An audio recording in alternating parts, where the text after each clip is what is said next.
Good evening and welcome to tonight's webinar on the implementation of evidence-based neurorehabilitation strategies and techniques from the hospital to the home setting. As a leading supplier of neurorehabilitation products, Performance Health are committed to providing clinical education and are delighted to host the second of 3 webinars in our neurorehabilitation series. I would like to begin by acknowledging the traditional custodians of the land on which we gather today, and pay my respects to their elders, past, present, and emerging. I extend that respect to Aboriginal and Torres Strait Islander peoples here today. I would also like to acknowledge the traditional owners of the lands which you are on today. Before we get started, I'd like to go over a few items so you know how to participate in tonight's event.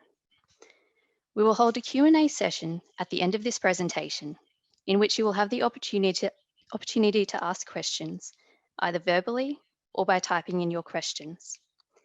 During the Q&A session, to ask a question verbally, please raise your hand by clicking the raise hand icon. We will see that your hand is raised and we will unmute you to ask a question. You will also have the opportunity to type in your question via the Q&A box at any time during the presentation. We will collect these and address these at the end of the presentation. We will also be launching an interactive poll when each speaker commences their presentation. A pop-up will appear on your screen in which you will have the duration of the talk to vote, and we will share the results at the end of each presentation. Tonight's webinar is being recorded and you will receive a follow-up email within 3 business days with a link to review the recording. Our 3 speakers joining us tonight are Hannah Neve, Jenny Wu, and Dr. Marlena Clake. Thank you for being here with us. Now I'd like to introduce our first speaker for tonight. Hannah Neve is a senior neurological physiotherapist and supervisor at Advanced Rehab Centre. Hannah graduated with a master's degree in physiotherapy from the Robert Gordon University in Aberdeen, Scotland in 2013. She spent the next 3 years gaining valuable experience as a rotational physiotherapist within the NHS, acquiring a broad range of knowledge in several different specialties, and developed a strong interest in neurological physio. Hannah made the move to Australia in 2017 and joined the ARC team in early 2019. She is passionate about assessing and analysing movement and has a key interest in gait and balance re-education, enjoying the challenge of incorporating the use of technology and robotics. Hannah has a special interest in brain and spinal cord injury rehabilitation and enjoys helping clients to regain strength and movement to optimize function and gain the best outcomes for her clients. Now I'd like to pass this over to Hannah. Thank you, Hannah.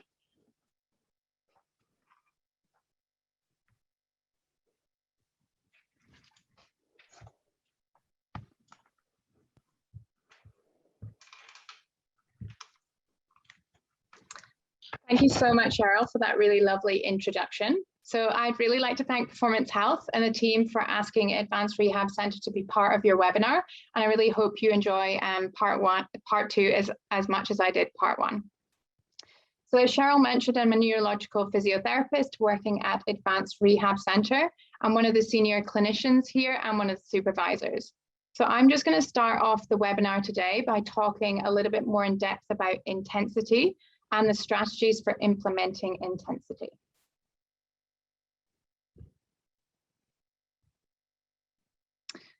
So as Marlena has touched on in webinar 1, I'm going to talk a little bit more about intensity.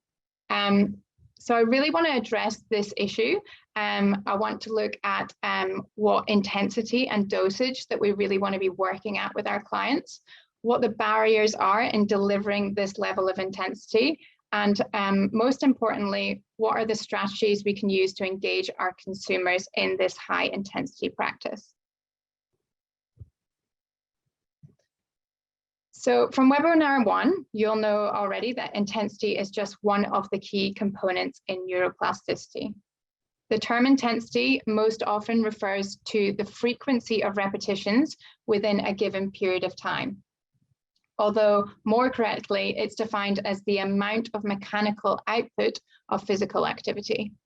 So we know from the stroke guidelines that they recommend intensive, repetitive, task-specific practice to provide that optimal outcome.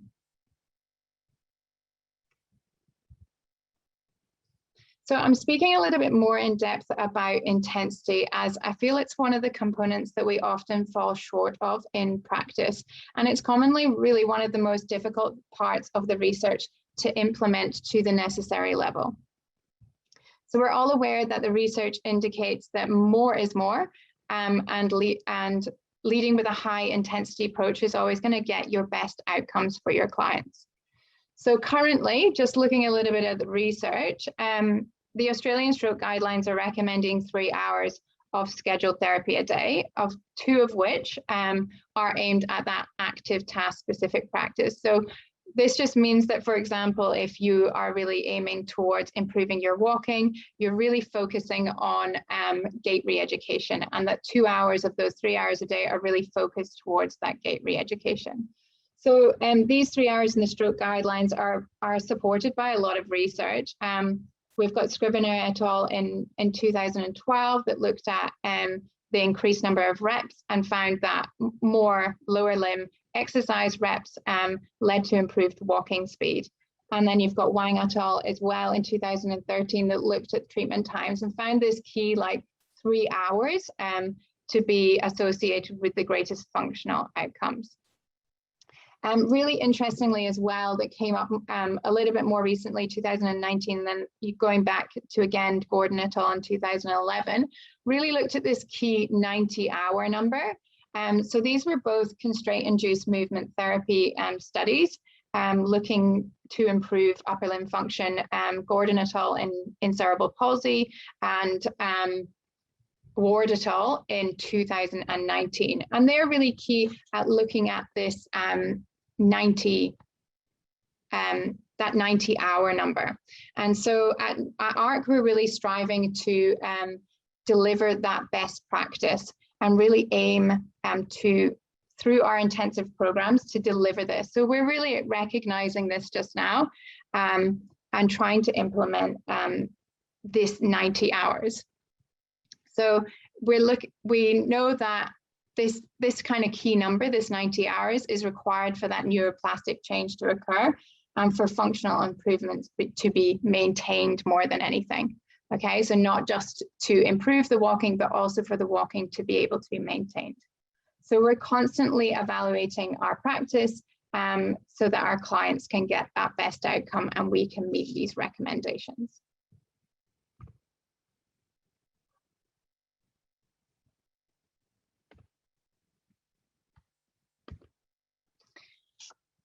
So when we know that the therapy, more therapy leads to better outcomes, what's kind of stopping us? What are our barriers for delivering a program at this intensity? So these barriers that I've come up with today have come from a range of different papers. I haven't popped all of the references in because it just made the page really busy. So if you would like a list of the references, please get in touch. I'm happy to share them with you. So there are also some of the barriers I've kind of come up with myself as well from my experience working in a private neurological practice. So some of them are a little bit more focused towards that area. So the barriers fall under kind of 5 categories. By no means is this an exhaustive list of all the barriers, but they're ones that I find to be most prominent. So from a client perspective, obviously you've got to really ensure that your clients are engaged in the program that you're delivering. So lack of motivation from a client can be an absolute massive limitation, and lack of engagement can decrease the intensity and then decrease the effectiveness of your overall treatment program. Other barriers can be physical abilities. So we know endurance, fatigue, and pain can all be huge limiting factors in being able to deliver a program to the intensity that you'd like to require, that's required. Other comorbidities, so this may be things like cardiac issues, may also limit the physical ability to be able to reach the level that you want them to reach and the repetitions that are required. Lastly, cognition was another factor. their ability to be able to follow instruction, to be able to maintain their focus on what you're trying to do as well. Then coming to that second point, so the carers and support persons. So carers are extremely important in the rehab process. Their lack of understanding of the condition, or maybe lack of acceptance for something that's just happened, can really cause unrealistic expectations involved in the rehab process. Also, their behavior, it could be at an inadequate level. You could have either too much involvement or not enough involvement and not enough support. And these can all be huge barriers, again, to delivering an intense program. Then we've got the clinicians. So we are, as clinicians, are absolutely key at delivering these programs, and we need to have the correct mindset in order to demonstrate that you're recommending the most beneficial program for them. Obviously, staff availability, your own availability, everybody's got really busy caseloads, and therefore sometimes that lack of availability can mean that you struggle to see your clients in a timely manner. So that can also have an impact as well. And then communication barriers. These could be language barriers, or they could just be the fact that we're not educating or empowering our clients enough with the knowledge that they need to carry out these programs themselves.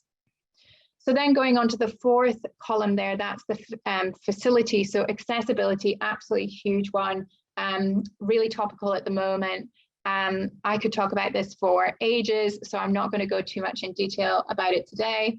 Timetabling of our clients, mixture of staff availability, client availability, can also be a huge issue. There can be work issues, childcare issues, all that kind of thing that can also make a huge impact. And then I've put continuation of care, because I think sometimes people do fall off the radar if they've had to swap therapists or something like that. So I will address that today as well. And then last but not least, I couldn't miss it out, was that funding. It's a huge one. New rehab's not cheap. Funding bodies aren't always on board and educated into the intensity that is required for the rehab and for us to meet those goals. So as a clinician, you're often working within a limited budget, and this means that some of the principles can't always be applied that have been identified in the research. So I really want to discuss the strategies most importantly. So what can you be using in your research in order to overcome some of these barriers, and what strategies can you be implementing? So I want to do this through a case study. This is one of our highly regarded long-standing clients at Advanced Rehab Centre. I'm going to call him Mr. L today. He suffered a hypoxic brain injury in 2017. His main problems are his ataxia, absolutely huge problems with ataxia affecting his gait, affecting his upper limb control and his speech. As a result of this, he has really poor balance and is a huge falls risk, and also has a real slowness of movement, which can irritate him quite a lot of times. He lacks that power, lacks that speed when he's walking, and this is has been identified as one of his main problems over the years. So just looking at the strategies to overcome. So this is from a client base. So we're looking to overcome some of those barriers that I identified from a client base here. So when Mr. L first presented, he presented with apathy. So his family did report that he's quite relaxed in nature and goes with the flow, and it wasn't overall that motivated anyway, but motivation has become a huge barrier for us. It was really hard to find those goals, those activities that he really enjoyed doing. But over the past 2-3 years, we have identified some things you'll be pleased to hear. So one of the things that he identified was his swimming goal. So he'd like to be able to go snorkeling. So we took him to some of the pools around his area, and also some of the outdoor ocean pools, and we practiced a little bit of swimming. We got to do some walking around in that time. and helped practice his balance, helped practice his mobility and his speed and everything as well. So that was really great. Another one here was his upper limb control. So playing some, he liked to play tennis previously before his hypoxic brain injury. So we got some balloons and we got some tennis rackets, and we just played a bit of balloon tennis within the clinic as well. And that's really helped to gain some upper limb control. We also do a bit of walking in the park and playing a bit of soccer. And all these things have helped to engage him a little bit more in the practice of the rehab process. So really be goal directed with your when delivering your intensive programs, and really think about including all of these ideas and really getting to know your clients, because that can really build up some momentum. Mr. L was also quite deconditioned when he first started with us, and so we had to work up to build him slowly up to the intensity that he works at today. So don't think that you have to go all guns blazing into the rehab program and the intensity program. You can build it up, use your EPs to build up that endurance to the intensity that you require. And then obviously you've got to check clearance with your neurologist and other specialists if there's any comorbidities going on there. So now looking at the next column, so that's the care and the support person. So Mr. L's got a really lovely large family. However, they all work full time and with really busy family lives. His parents are reasonably elderly, and therefore it wasn't really possible for any of his family to really support him to the level that he needed for these intensity programs. He needed a lot of support with his home exercise program because of his lack of balance and his falls risk. So he was so lucky to be matched with a brilliant support worker. They're an absolute great pair. They complement each other really well. And he assists him daily with his appointments, with activities. He takes him to hydrotherapy outside our one-to-ones. He goes for walks in the parks and the beaches and everything. But I think it's really important to make sure you identify that the carer needs to be educated as well. Make sure that they know their limitations and that they have expectations and realistic with some of the things they do out with the clinic as well. Okay, then looking at from a clinician perspective. So with a clinician, communication is absolutely key. Not only the information that you deliver, but how you deliver it. Be really confident in your practice. Be really confident in what you're recommending.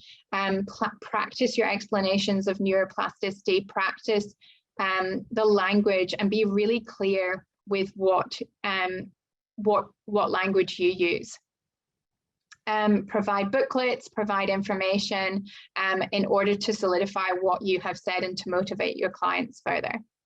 So communicating with Mr. L was difficult due to his apathy, and therefore acquiring any goals from him was particularly difficult, as I've said. Due to the damage at his cerebellum, he had ataxic dysarthria, making speech really challenging and effortful. So he wasn't very vocal during our sessions, and I couldn't get much out of him during our sessions, and still can't really. So instead, you can see this absolutely beautiful email from him. So we communicate now over email. I will chatter away to him during the session. I'll talk about all the things that I think that I would like to work on with him. And then I ask him to reflect back on some of those things and pick out some key points that he would like to work on. And you can see he's identified some new goals for himself just in the past couple of months. It really enables him to voice his thoughts more easily and for us to have that vital dialogue that he finds difficult in speech. So the facilities, so I've already said you could talk for ages about the accessibility problems. This issue is really prominent due to the onset of COVID, and we at ARC have really refined our telehealth skills in order to assist with all this. And we've also created a mentoring program to assist rural physios with complex clients who are unable to attend specialist rehab. So just a couple of things there that, again, as I said, you can talk about this for ages and come up with lots of different ideas, but there's just a few in there. When thinking about the timetabling issues, we've just got a really nice system we've created with our admin staff, got some brilliant admin staff that have really got on board to help us and assist us with that. And again, with a continuation of care, good face-to-face handovers and video and telehealth handovers where appropriate. So with Mr. L, I anticipated kind of reduction in my availability, and I handed a session over to a fantastic colleague of mine. Actually, a fresh pair of eyes, definitely sparked new motivation, and Mr. L really enjoys the variation between the different clinicians. So it's really worked to our advantage. So use that, let that work to your advantage. Okay, and this is the Mr. L with one of his other clinicians, just doing a little bit of his rehab therapy. But this funding is always a battle. Try not to make it your focus. Utilize allied health professionals, group sessions, and do really specialized home exercise programs in order for them to do some of the therapy at home.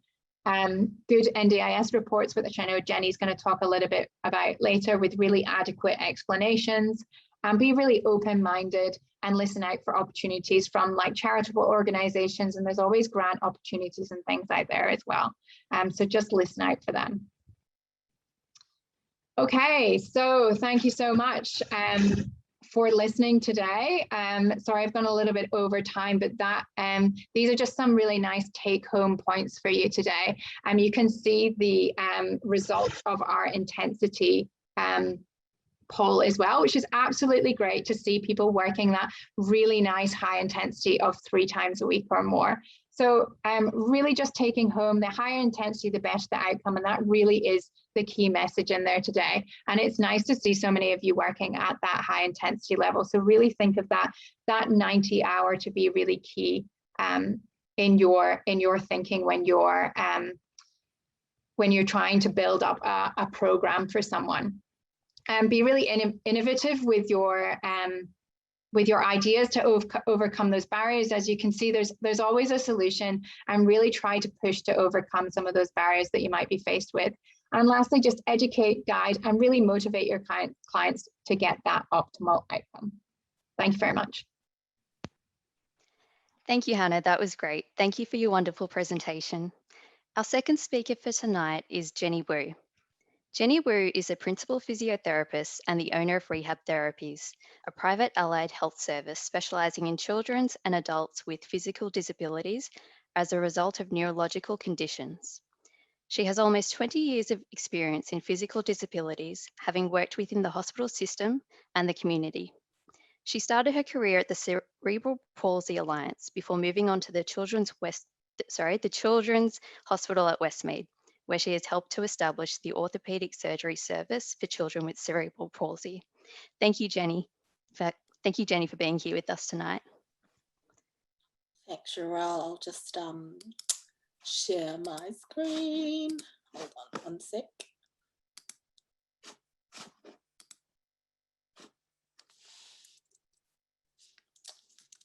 Yeah, sorry. Having an issue. Oh, can you see that? Is that all good? Yeah, okay, great. All right, thank you, Sherelle.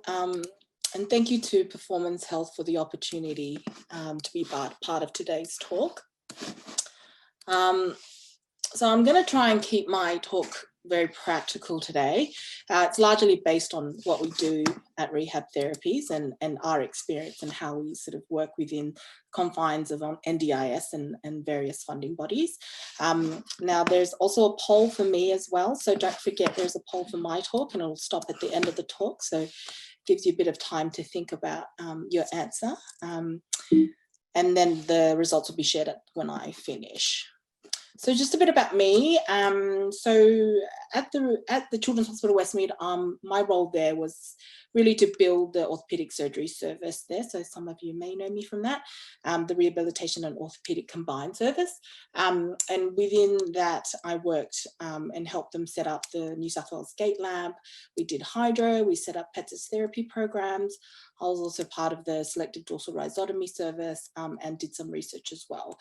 And in amongst that, I was a little bit crazy and decided to do a business degree. So completed my MBA and ended up actually working for Performance Health. So that was quite interesting actually. I worked there with sales and then marketing. So and actually gave me an opportunity to have further insight into problems that patients face at home.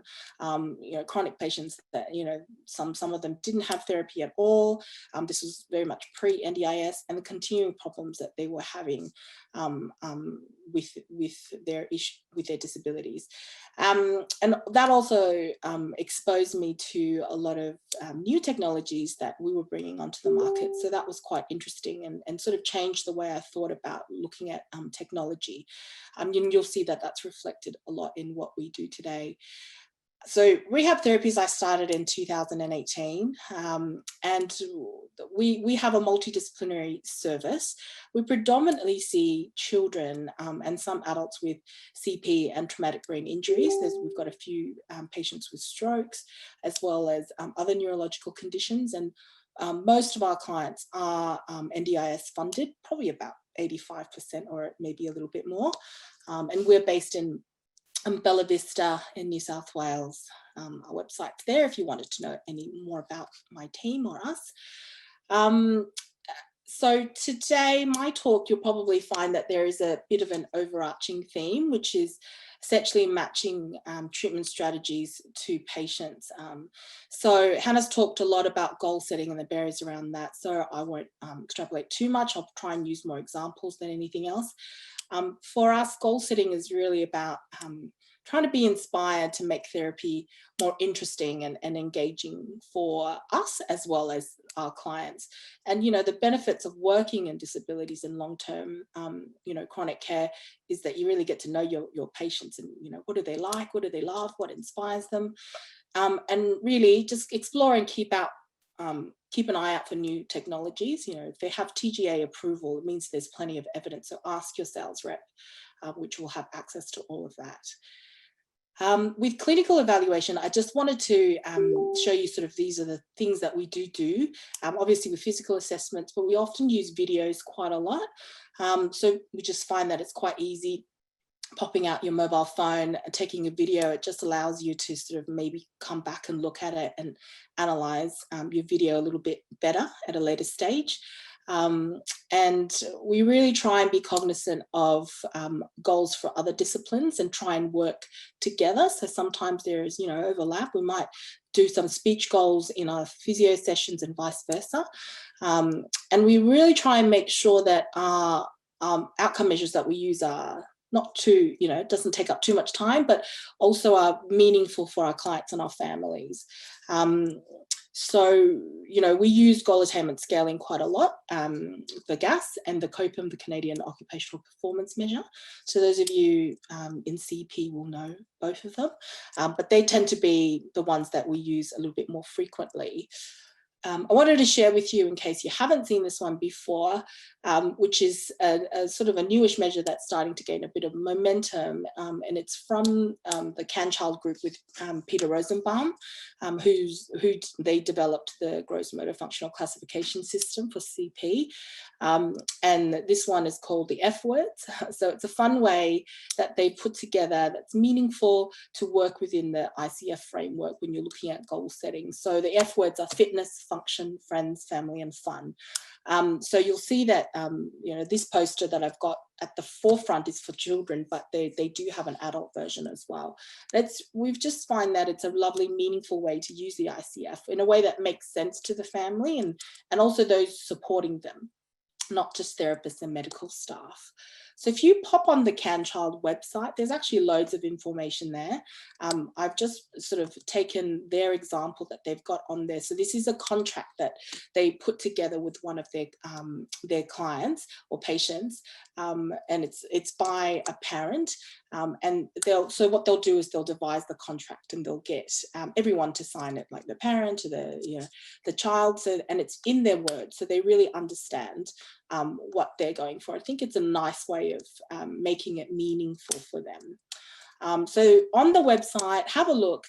They've got goal sheets and toolkits for you to use the F word appropriately. They've even got advocacy guides for schools so that everyone can be on the same page. And I think that's really quite a nice way to make sure that you're engaging everybody in their lives. So that's the F words. So in terms of maximizing engagement and motivation, I'm going to give you an example now of quite a nice case of how we do it at Rehab Therapies. So this is M. She's a 28-year-old lady who had a stroke in 2017, so about four and a half years ago. She was a high school teacher and she collapsed in front of a class. She ended up being a very dense right hemi with quite significant dyspraxia. She's incredibly motivated. She's a bit of a dream client. She does anything you throw at her. And it's been really fun sort of getting to know her, know what drives her. So in this picture here, she's sitting on the floor, as that was a goal she set for herself. Might seem strange for someone who's in her 20s, but you know, she loves sitting on the floor and watching movies with her siblings and her cousins. So without getting really to know her, you know, we wouldn't have known that. So that was quite an emotional day for her. She was really happy and it ended up in happy tears. She's also quite social, but can be a little bit sort of self-conscious, and finding that balance has been really important for her recovery. She doesn't really love group activities, but really likes to be out in the community. I found out she loves travel, she loves food, and she loves the Backstreet Boys. So having that, it's really helped sort of motivate her and engage her a little bit. So, you know, we would turn on the right music for her and she would work harder for longer. We found that the gym was really perfect for her and she ended up being a bit of a gym junkie. She really loved it, but then COVID hit. So then we had to look around to see what else we could do. And we were lucky enough to find a centre where we could actually use their technologies there. So we accessed the site and did a 10-week block of therapy for her, where they had innovative technology and was a lot of gaming-based items specifically around neurorehab. And she really loved it. And it was interesting to see that it was actually, you know, it's what proved to be a missing component for her, particularly I think with her dyspraxia. So sometimes we'd work on exercises, she just could not physically make the movement we were wanting. But when you pop the game in front of her, she could actually move the direction that we wanted. So she went from not having much shoulder movement at all. Within about a month, she almost had 90 degrees of forward flexion and went beyond that at the end of week 10. And Mum also told us that she started becoming more confident within herself. She started to go into shops and cafes and order food, which she would never have done before. So that was interesting, having that cognitive aspect really helped her with her confidence as well. In the interest of time, I'm just going to skip this one, but we might come back to it if anybody's interested in this little boy and the device there and what we did for him. So I know you've seen the slide from Marlena, and we know that there's a huge list of things that we need to consider when we look at someone's rehab process. So for us at Rehab Therapies, we really, management of tone and secondary changes is really at the top of our list. It really impacts almost all aspects of treatment strategy. So we really focus on that. So with management of tone and contractures, it could be spasticity, it could be dyskinesia, maybe there's a combination of both. And so, what's available for that is, botulinum toxin injections and so obviously medication as well. So we just encourage everyone to work really closely with clinics that deals with Botox and or toxin and medication. And we certainly do that with both the children's hospitals. I have to say that the adults hospitals are probably a little bit trickier to get in touch with, but some of them, if you can try and develop a good relationship with the physio there, that'll be your in or even the OT there. And we certainly provide feedback to the clinics pre-injection to request specific muscle groups and tell them of our concerns, maybe help them with goal setting, especially like Em was quite dyspraxic, so it was difficult for her to verbalize. And also, looking at, post injection care is important as well. Do they want us to look at casting or do they not? And what's happening with orthotics? Do they need new ones?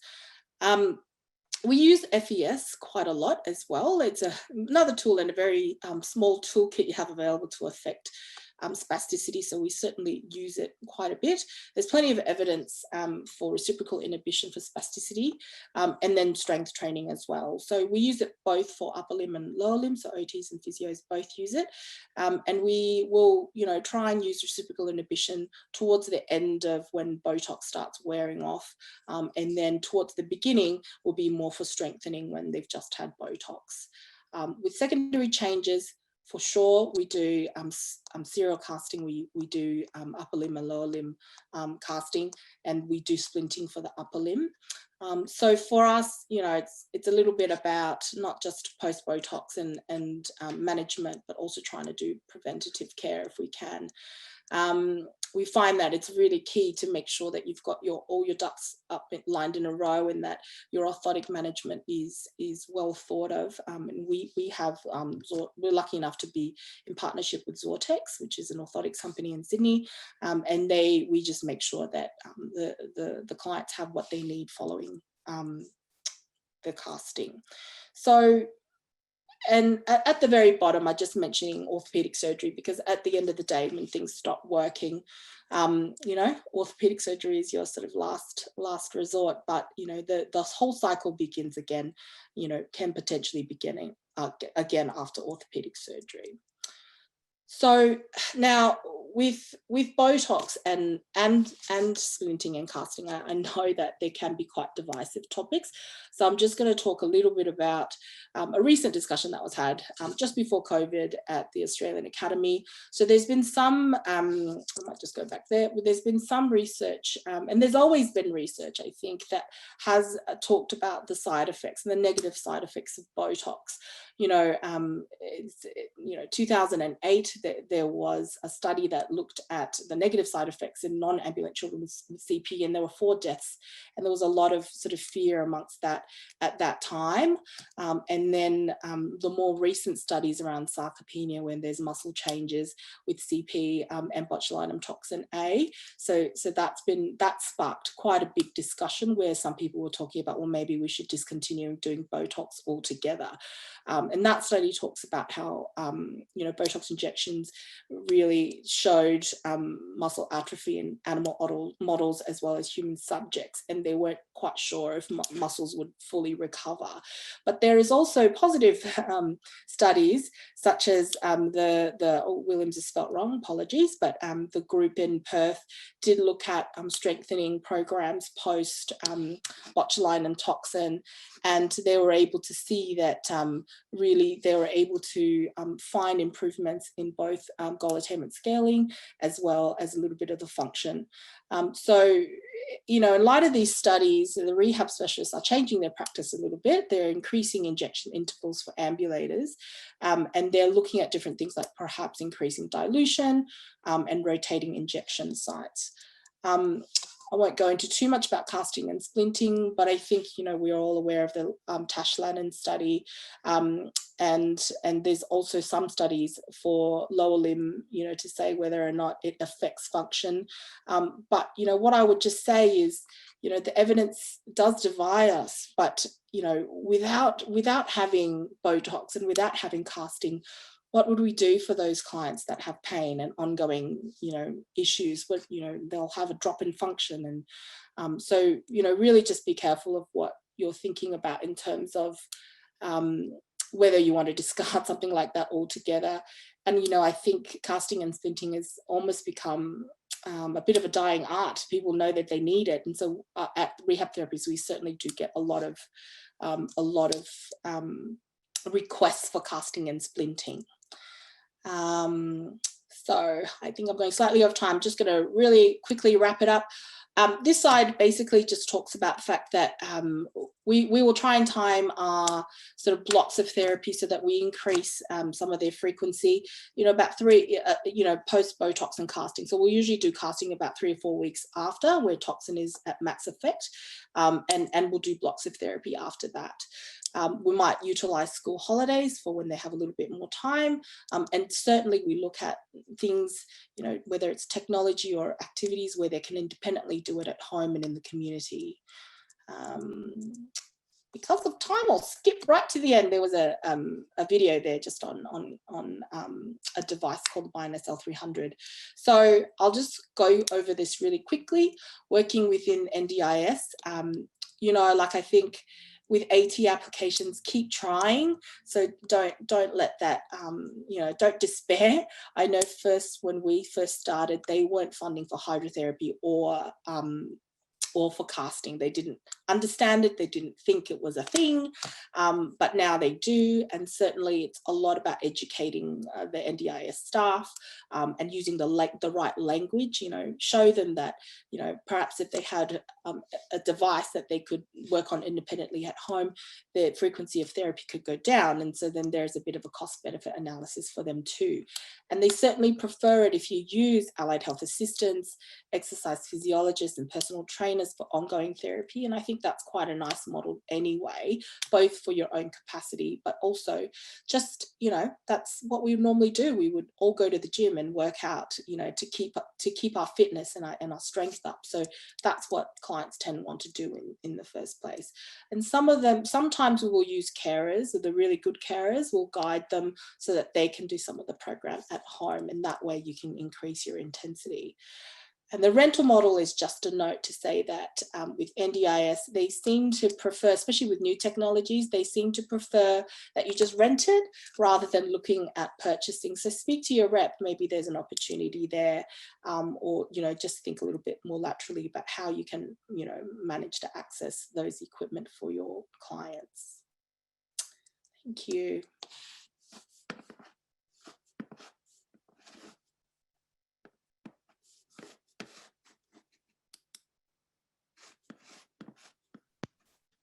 Thank you so much, Jenny. I've just shared the results of the poll. If you wanted to touch base on that. Oh yeah, sure.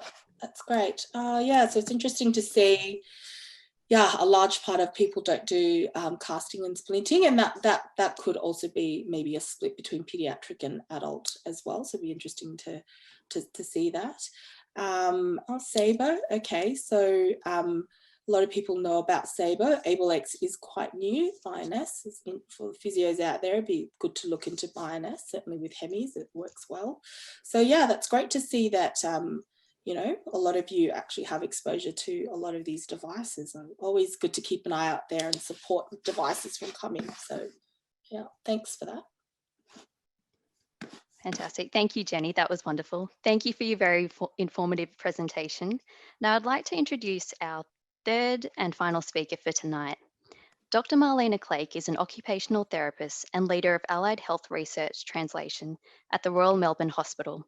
She has more than 20 years of clinical experience working in neurological rehabilitation. In the last 10 years, Marlena had focused on health services research with a particular interest in the use of technology. Marlena is also a postdoctoral research fellow in implementation science. Her research focuses on identifying strategies that can address the research practice gap. Thank you for being here with us tonight, Marlena. Thank you. Thank you for the lovely introduction. Give me just 1 second to share my screen.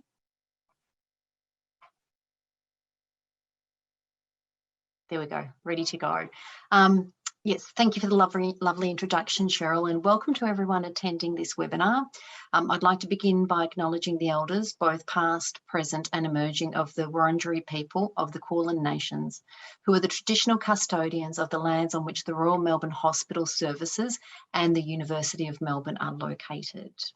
Hannah and Jenny's presentations have really given us some brilliant strategies to support our practice, and I really just wanted to point out how much I appreciated the centering the therapy to the patient's goals. Hannah did a tremendous job of that, and certainly Jenny's use of the ICF, the F word, both really incredible strategies to support evidence-based neurorehabilitation. So I'm certainly leaving with some great strategies tonight. My presentation is going to take a slightly different focus, and I'm going to look at practice change, and I hope I can give you some ideas and strategies that can help you implement new treatments and innovations. And if there's enough time, I'll describe a case study where I used these strategies to identify and address barriers to the development and implementation of a robotic device into practice. And I'll also touch on how you can use implementation research to support funding applications. So let's start by exploring what implementation research is and what it means to us as clinicians. So I've got a question. I'm not using a poll because I just thought we could use the question and answer box. I want to ask you all whether you think that knowing something is good for you or the right thing to do, will that mean that we automatically do it? So, for example, we all know that we're meant to exercise for, I think it's at least 30 minutes a day. My physio colleagues may correct me, maybe it's more than that. So we know it's important for our physical health and we're meant to be doing that every day. So does this knowledge translate into behaviour? And if anyone has an opinion on that, just feel free to pop it into the Q&A box and I might talk about it later on. So I'm going to tell you a story about how I started on my journey to establishing a tech-based rehab clinic 8 years ago. I was invited to visit a clinic that already had a robot in their neurorehab service, and I went there with lots of excitement and I was looking to learn how they set up their clinic, what they use the robot for, how they train their clinicians. And what I found instead was a robot taking up space in the corner of the clinic, gathering dust, and it kind of looked like this sad little robot in the corner. And in my discussion with the manager of the service, I found out that over the past 18 months, there'd been lots of staff leaving and new staff coming on board. And as a result, the robotic device was used less and less. The current clinicians weren't confident in using it. They thought it took too long to set up and they weren't convinced it was safe. And they also weren't sure if the robot could improve outcomes for their patients. So this expensive device was gathering dust in the corner. And that was a game-changing moment for me. And it got me thinking about why clinicians or even patients or managers, people who are going to give us money for doing these things, why they behave in certain ways and how I could ensure that this didn't happen in the service that I was hoping to implement. So clinician practice is influenced by multiple factors, and there's literally hundreds of studies about allied health professional engagement with and use of evidence in their clinical practice. The factors that have been identified include knowledge, skills, attitudes, whether there's evidence available, our opportunity to engage in research, time, that old bugbear, and organisational culture. And all of these factors can influence the likelihood of us implementing a neurorehab intervention, whether it's serial casting, whether it's a robot, whether it's FES. So how do we work out which are the most relevant influencing factors? And more importantly, how do we address these factors? So implementation research can help us identify why clinicians do or don't behave in particular ways. And it's informed by lots of different theories, including social learning and diffusion of innovation and organisational readiness. So my intention in talking about these models and frameworks is to encourage you to think about the factors that can influence adoption of a new practice. The worst thing any of us can do is invest time and money in setting up a clinic or setting up some element of a service and find out that our clinicians or our patients think it's too hard or it's not useful or they're not convinced that the intervention will work. And the other worst thing we can do is assume that we know what our clinicians and consumers think about an intervention. And I can tell you from my own research on this over the last 10 years or so, there are almost always factors that influence adoption that you really have no idea about unless you ask your stakeholders. And introducing a new practice has a high rate of failure, and it's not generally to do with the treatment or the strategy. Mainly it's to do about how we implement it. So it's incredibly important to prepare for change by prospectively identifying barriers and facilitators for introducing the new practice, and then addressing these so that you can create the best possible environment to support sustainable practice change. So how do we do that? There's been lots and lots of research that explores what can help us change behaviours, including our own, as well as those of our teammates. So the behaviour change taxonomy is an extensive group of techniques that can help us specify interventions according to the barriers that we've identified. This goes for patients as well. I've put a website on there, really encourage you to have a look at it. It's very nice and easy to use. There's 93 behavioural change techniques. Sounds like there's a lot, but once you've worked out what you need to address, you can use that website very easily. And there are fabulous resources showing that the strategies that have the highest level and volume of evidence to address the factor that you've identified as a barrier. So for example, if I've identified that my participants have low skills related to the behaviour, then instruction on how to perform the behaviour and rehearsal are two techniques that have the highest level of evidence behind them. By contrast, if my participants have low motivation related to the behaviour, then the behaviour change technique with the most evidence is goal setting and feedback on behaviour. So I'm quickly going to describe how I used implementation research to identify and address barriers for using robotics in neuro rehab. But you can totally use this for other interventions. This just happens to be the one I'm describing.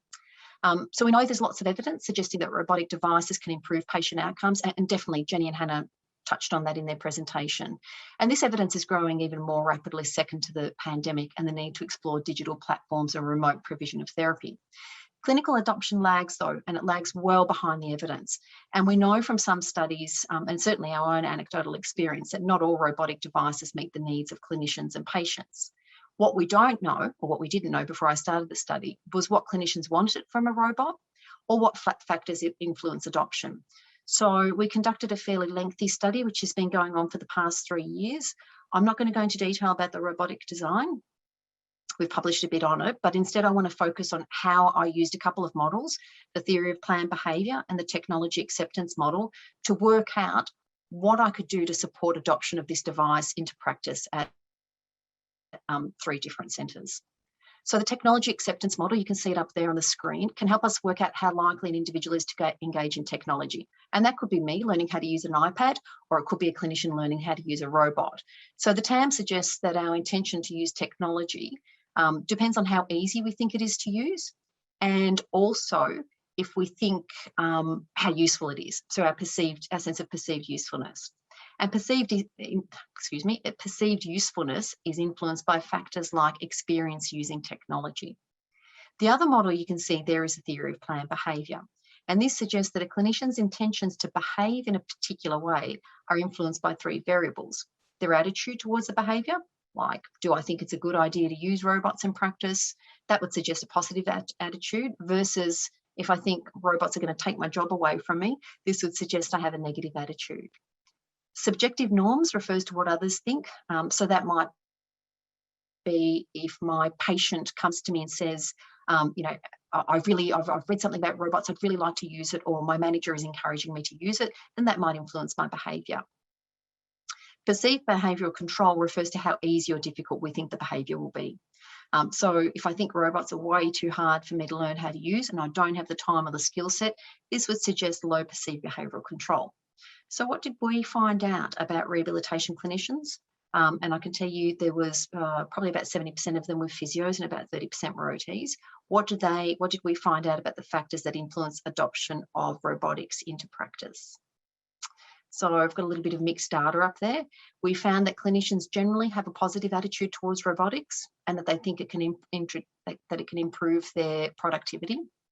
We also found that patients and new grads are increasingly asking for robotics to support treatment. But clinicians believe that these devices lack clarity and that they're difficult to use. And clinicians also, and this is really important, they lack belief in their own capabilities to safely and effectively use robotic devices. And I'm sure that's contributing to the lag between what's available and uptake. One of the strongest predictors of intention to use a robotic device is perceived ease of use. And we found our clinicians thought these devices are way too complex. Second to that, the other factor that strongly influences our intention to adopt a behaviour is perceived behavioural control. Like, do we think we can do it? And we found that clinicians had a low belief in their capabilities, that they could learn how to safely and efficiently use robotic devices. So it was clear that there were barriers that would influence clinician likelihood to adopt a robotic device in practice, even though they thought that it would be useful. So how did we address that? Right, so coming back to behavioural change techniques, for a start, we changed the device multiple times. We worked with the clinicians and we made it easy. We made the dashboard or the interface as easy as we could so that clinicians didn't feel like they needed to be a tech guru to use it. The next barrier was around belief in capabilities. So most clinicians felt they didn't have the skill set to use a device. We provided numerous demonstrations on how to use it, and we did it as much as was needed. We had multiple practice sessions where clinicians had the opportunity to get comfortable using the device on their colleagues or on us. We did it over a 3-month period. That's how extensive the training needed to be. And we provided verbal and hands-on instruction on how to best use the device with the type of patient they had. So did it work? These are the pre-post results with p-values and, most importantly, the effect size. Surprisingly, but also kind of not surprisingly, we found there was a significant and actually really sizable change in perceived usefulness, perceived ease of use, and results demonstrability. That's the biggest one down there that's just come up now. So after the training program, clinicians were much more confident at explaining the benefits of robotic therapy to their teammates, to funders, and to the patients. They reported that, well, actually, the device is pretty easy to use after all, and it didn't require as much mental effort as they thought. Finally, and importantly, they had a much stronger intention to use these devices following the training program. So I've only shown you a snippet of the results with the largest effect size, but as you can see, many variables had statistically significant improvements. So my take-home message: ask your key stakeholders what their experience and attitude and beliefs are about neurorehabilitation interventions. Again, doesn't matter if it's casting, doesn't matter if it's robotic devices. Don't assume you know how they feel about the intervention, because I can guarantee you'll find something that makes you scratch your head and say, I never thought of that. Lots of validated questionnaires and frameworks can help you with this. You don't need to reinvent the wheel. I've listed a few frameworks that I use regularly, and they've been pretty good at helping me work out what I need to do before I even contemplate introducing a new intervention. Once you've identified common barriers, you can then target them with a tailored intervention. So, for example, if you find your clinicians have low belief in their capabilities to do serial casting, then you should address that through instruction, demonstration, and practice, and you need to do it more than once. And the other area I'm really briefly going to touch on is money. We all want money. We all need money. I'm always applying for grants. I'm sure the rest of us are like that. So the relationship between implementation strategies and the potential to get funding. Increasingly, funders are asking for implementation plans. So the NHMRC funding applications require a section to be written on implementation strategies. And they allocate a quarter of their points to the scientific methods with a focus on implementation. HCF grants, which are out at the moment, score the highest for applications that have the strongest implementation potential. My own hospital requires each funding application to have a section on implementation. So the reason for this growing focus is because of the research translation lag. We know it takes about 17 years for evidence to actually translate to practice. And we know that 85% of research is never actually implemented into practice, and that wastes, I think it's $170 billion every year. So having an implementation plan, it's not a guarantee that your strategies will sustain practice change, but it can help a great deal. And it's well worth thinking about if you're going to implement any of these strategies that Hannah and Jenny have discussed tonight. So thank you so much for listening to all of us. I hope you found something useful from today's webinar. I know I have. I'm now going to hand over to the facilitators to open up for questions. Thank you, Marlena, for your valuable presentation. And thank you to all our speakers tonight for such a great and comprehensive information session. We will now open up for questions. As a reminder, if you do have a question, please type your question via the Q&A box. To ask a question verbally, please raise your hand by clicking the raise hand icon. We will see that your hand is raised and we will unmute you to ask a question. We have our first question for tonight. Does this level of intensity also apply to chronic conditions? And how do you achieve this in the community with the constraints of NDIS funding? So yeah, it's applying to anything that you want to create that neuroplastic effect with. So any patients that you're trying to increase neuroplasticity, that's what all this intensity is about, aiming towards that neuroplastic effect. And what was the second part? Sorry, Cheryl?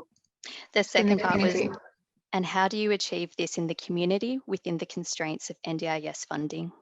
Yeah, so I think that's a really difficult one. When you've got the funding constraints, you're always going to be faced with those issues, and it's trying to overcome those barriers with trying to implement carer support. So if they can support them by carrying out your specialized home exercise programs, trying to point them in the right direction of the things that you want them to do that could be helpful within the community. And we've also got some brilliant allied health assistants that can help just to increase those reps, increase those numbers with the more simple things that they're doing within their home exercise program as well, and to support them in that way.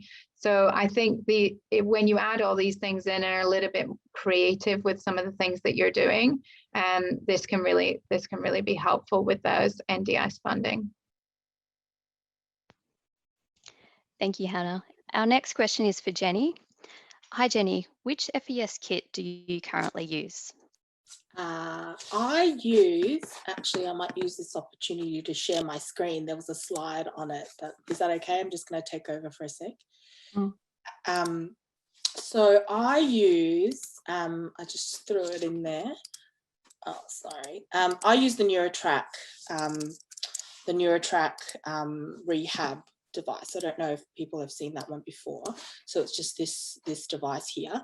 So there's various levels of the Neurorehab rehab. So there's like one where but the one that I like is the Neurorehab rehab, because you can actually put a trigger in, so you can have a remote so that you can control when it comes on and off, so that it's not just so you're not just waiting for the cycle to come on, so you can actually truly use it functionally. And then in terms of maybe for physios that are sort of doesn't want to play for me now. That's right. Anyway, in terms of the true FES device too, that physios might sort of be interested in looking at is the, here we go, is the Vignettes. Is it Vignettes L300? I don't know. I think some of you had said that you've seen it before. So the device basically has sensors included to, the video is just not wanting to happen now, so I will stop sharing.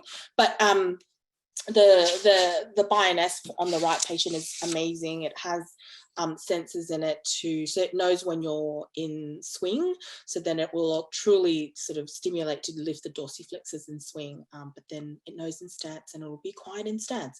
And sometimes we'll use that, there's an exercise mode within that as well, which we will use for stretching too, and just for general strengthening. Thank you, Jenny. We've got a question for Marlena. Dr. Clegg, is this mixed method study published? And if so, where can we find it? I'm happy to send a link through. We've got a couple of papers published on it, and I've got another paper on under review at the moment. So I can provide that to the Perform Health team, or actually might even pop it into the references on my PowerPoint presentation. Thank you, Marlena. Our next question is for Hannah. The 90 hours, is that in a particular time frame? You're on mute, Hannah. Sorry. The 90 hours in the two papers, they were the first one, Gordon et al. Was done over 2 weeks, and the second one was over 3 weeks. So they did really cram in those hours over those 2 weeks. And I think we tend to deliver it over a little bit of a broader program. So we tend to deliver it over about 8 weeks. So we're really aiming at that 10 hours a week of therapy, getting as much face-to-face time in that intensive block as we can. And we find that to be effective. And I think the research is showing that 80, 90 hours of reasonably close intensity is having that really long-term effect. And I think that's what's really crucial with it, that you're having that neuroplastic effect, and then on top of that, it's maintaining that effect. And I might add to that, Hannah, as well. So that second study that Hannah referenced, over the 3 weeks, that's actually the NHS just did it. So I don't know if anybody's familiar with how the NHS is set up in the UK. You know how we're poor in terms of public health here? They're really poor over there too. So I think that's and I'm sure Hannah's listed it in her references. It's a really good read for how to pragmatically and practically increase intensity of practice with very little additional funding, so to speak. I think an OT and a PT set that up together, and it's a great read. Thanks, Marlena. Thank you, Hannah and Marlena. We now have a question for all panelists. What is the minimum tone that would be appropriate for referral for Botox in adult stroke rehabilitation? Jenny, did you want to have a go? Yeah, I was at like, that? oh, okay, yeah, I'll take that one. So I find that the clinics will, it's not so much the amount of tone you have, but whether or not it's affecting function, or if you have a goal in mind. So, you know, like M, for example, my lady that I talked about, she's always had a lot of tone, but there's been periods where it didn't affect her gait. So it didn't, you know, her range was quite okay, but the tone was always there.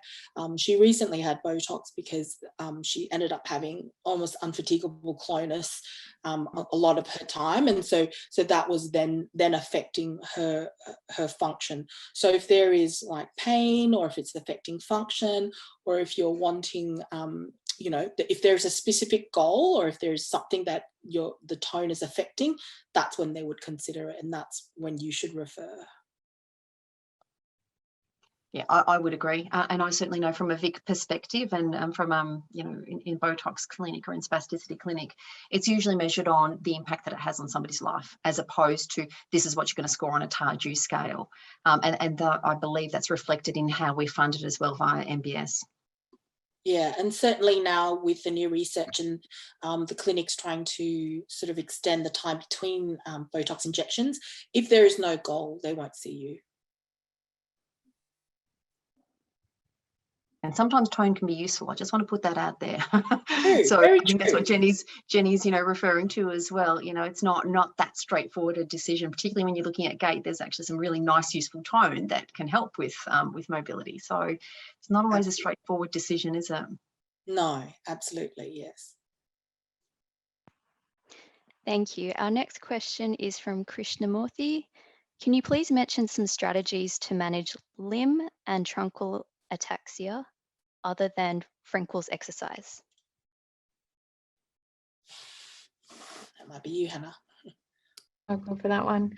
Yeah, so a lot of the exercises that we used with Mr. L that have worked quite well. We did that hydrotherapy, those hydrotherapy block with him. That worked really nicely. I think my main issues with him, with his ataxia, was he's so rigid.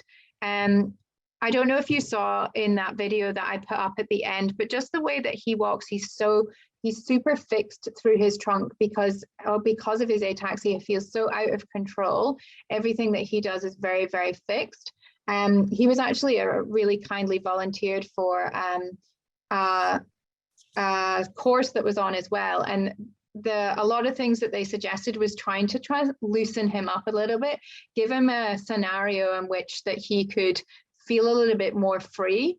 And feel like he wasn't going to be at risk of fall. So what we tend to do is we pop him in we've got an H frame that we use quite a lot in the clinic, so that he's a bit more free. I'm not grabbing onto him every 2 seconds to try and make sure that he doesn't fall. And he's got that opportunity to just move around a little bit more. And he does in the pool as well with his hydrotherapy. And I found that letting him a little bit more loose and allowing him to just go with it and trying to get that reactive balance happening when he's moving is being really helpful from our perspective.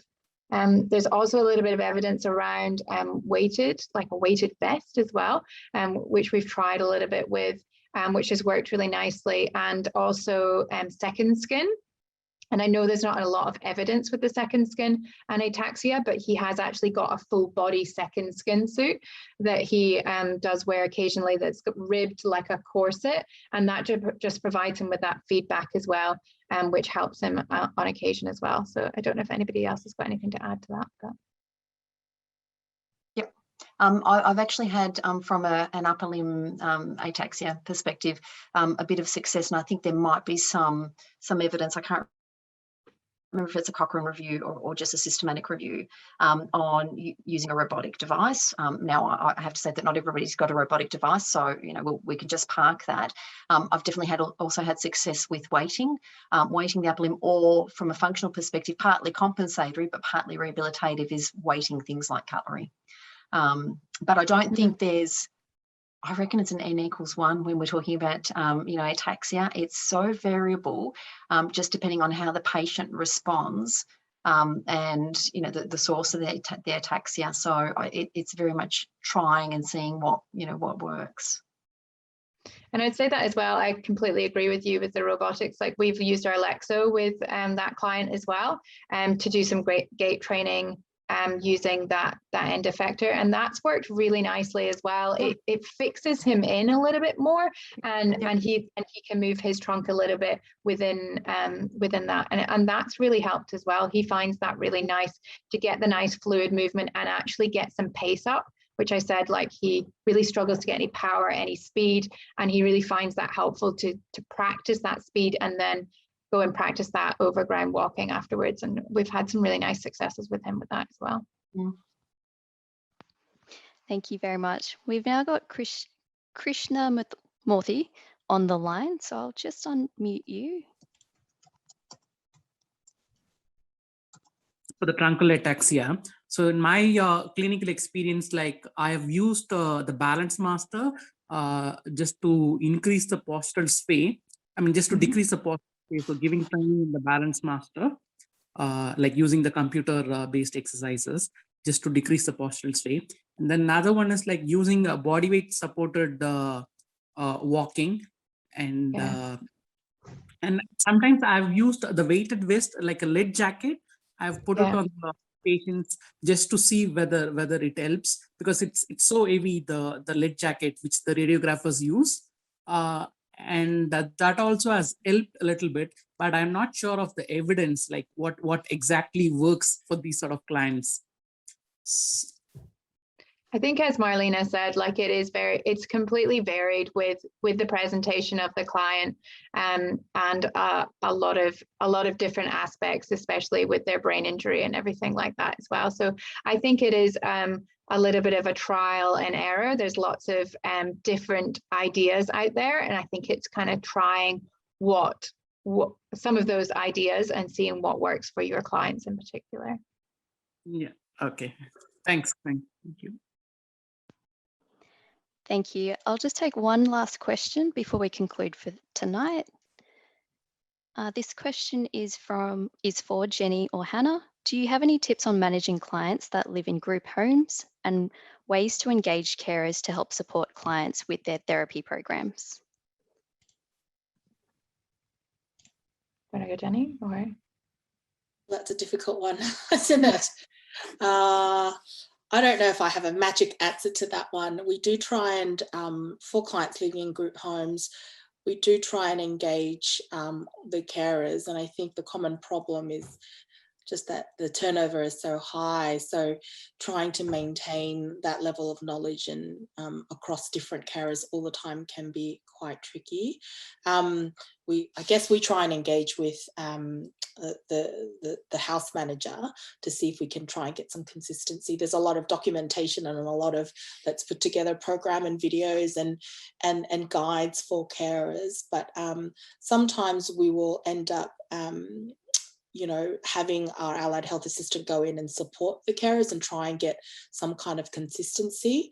But yeah, that's a very difficult one. Maybe Hannah do you have anything more? Yeah, I agree with you. It is really difficult to engage. Like, the carers have a lot of things, normally quite a lot of things that they're doing within the home, and they're maybe looking after, they are looking after a number of different clients at the same time, and they can have very complex needs. But we've had some really nice results with kind of forming like groups and trying to get the clients within the group homes to interact with each other, and trying to get introduce kind of more games or things that they really enjoy, and getting them to really engage with each other. And we find that really successful. It does take a little bit of our allied health assistants going in for the first few times to really encourage them to get that habit set in. But once they do, I find that they do engage in the things that they enjoy. It's going back to that motivation, those goals, and those activities that they're going to enjoy, and trying not to put it down as therapy and as work, but more as a bit of fun within within the home. And I think that's probably which works best for those clients. Yeah, you're right, Hannah. I think I might add to that. I think we've had a bit of success working with day programs. So, you know, the carers that are within the homes are often more focused on, you know, showering and sort of day-to-day care. But with day programs, there are games and things that they sort of organise all throughout the day anyway. So the day program managers are sort of quite keen often to work with us. So, you know, could try that, maybe work within the day program.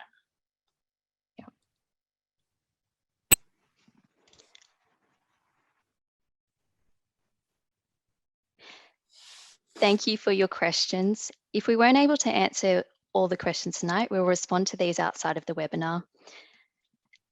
We will also send a follow-up email with contact details, and a certificate of attendance will be provided for your CPD records. Please join us for the third webinar in this neurorehabilitation series on growing the evidence base for neurorehabilitation, a panel discussion. Stay tuned for a registration link coming soon. Before I conclude for tonight, I'd like to pass it back to our presenters for any final comments.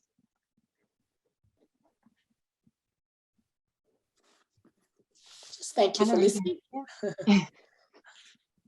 Thank you for being here with us tonight. Thank you very much, Cheryl. Thanks for inviting us to come and speak. Really enjoyed tonight. And I think, like, thank you, Jenny, and thank you, Marlena, for your presentations as well. They're really good. And thank you, everyone, for coming. Thanks, Hannah. And thanks everyone for your great participation. I think the questions have been really good and you know, triggered some really great discussion. And I'm sure that in the next webinar that we present, there will be further discussion, because we plan on having some patients talk to us about their experience and what they would like to see more of. So let's keep the discussions and the dialogue and the debate going on. That's what gets us thinking about the evidence and developing more knowledge. So well done, everyone. Thank you. This now concludes our webinar.